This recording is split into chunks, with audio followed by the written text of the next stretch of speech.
అనంతరం మహిషాసురుణ్ణి సంహరించి కనకప్రభలతో చేసిన అమ్మవారు కనకదుర్గగా ప్రఖ్యాతిగాంచి నదికి సంప్రీతిగా సమర్పించే నవ్య నవహారతి.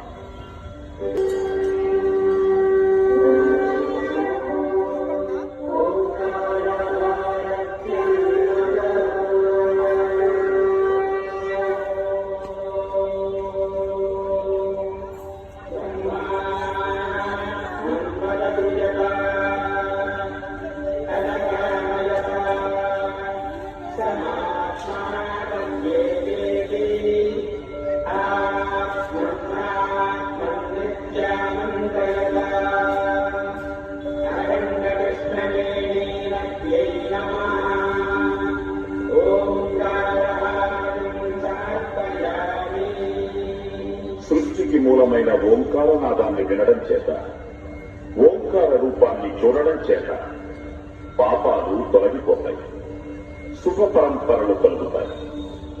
ఓంకార హారతిని దర్శించడం వల్ల భక్తులకు మోక్షఫలం లభిస్తుంది.